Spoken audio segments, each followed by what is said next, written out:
தமிழகம் முழுவதும் உள்ள அரசு கலை அறிவியல் கல்லூரிகள் ஜூன் மாதம் 16ஆம் தேதி மீண்டும் திறக்கப்படும் என்ற அறிவிப்பு வெளியாகியுள்ளது.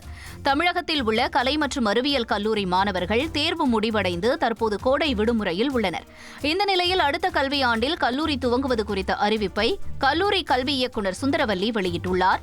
அதன்படி ஜூன் 16ஆம் தேதி தமிழகம் முழுவதும் உள்ள அரசு கலை அறிவியல் கல்லூரிகள் மீண்டும் துவங்கும் என்று தெரிவிக்கப்பட்டுள்ளது. அதிமுக பொதுச் செயலாளர் எடப்பாடி பழனிசாமிக்கு எதிரான அவதூறு வழக்கு விசாரணைக்கு சென்னை உயர்நீதிமன்றம் இடைக்கால தடை விதித்துள்ளது. தனக்கு எதிராக இபிஎஸ் அவதூறு கருத்துக்களை கூறியதாக முன்னாள் எம்பி கே.சி. பழனிசாமி தொடர்ந்த வழக்கில் இபிஎஸ்க்கு சம்மன் அனுப்ப கோவை நீதிமன்றம் உத்தரவிட்டிருந்தது. இதனை எதிர்த்து எடப்பாடி பழனிசாமி தரப்பில் சென்னை உயர்நீதிமன்றத்தில் மனு தாக்கல் செய்யப்பட்டது. மனுவை விசாரித்த நீதிபதி இளந்திரையன் எடப்பாடி பழனிசாமிக்கு எதிரான அவதூறு வழக்கின் விசாரணைக்கு இடைக்கால தடை விதித்து நேரில் ஆஜராவதிலிருந்து விலக்களித்துள்ளார்.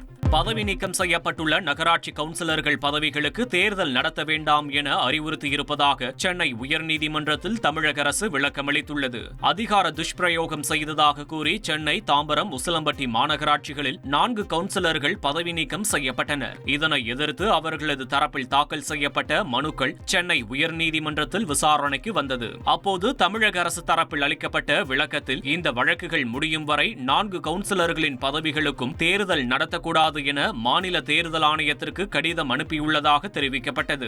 டாஸ்மாக் முறைகேடு தொடர்பாக டாஸ்மாக் நிர்வாக இயக்குநருக்கு அமலாக்கத்துறை சம்மன் அனுப்பியுள்ளது. கடந்த மார்ச் 6 முதல் 8ஆம் தேதி வரை சென்னை எழும்பூரில் உள்ள டாஸ்மாக் நிறுவனத்தின் தலைமை அலுவலகமான தாளமுத்து நடராசன் மாளிகையில் அமலாக்கத்துறை அதிகாரிகள் சோதனை நடத்தினர். சோதனையின் முடிவில் டாஸ்மாகில் 1000 கோடி ரூபாய் அளவிற்கு முறைகேடுகள் நடந்துள்ளதாக அமலாக்கத்துறை அறிக்கை வெளியிட்டிருந்தது. இது தொடர்பாக விசாரணை நடத்த டாஸ்மாக் நிர்வாக இயக்குநர் விசாகன் மற்றும் சங்கீதா, ராமதுரைமுருகன் ஆகியோருக்கு அமலாக்கத்துறை அதிகாரிகள் சம்மன் அனுப்பியுள்ளனர்.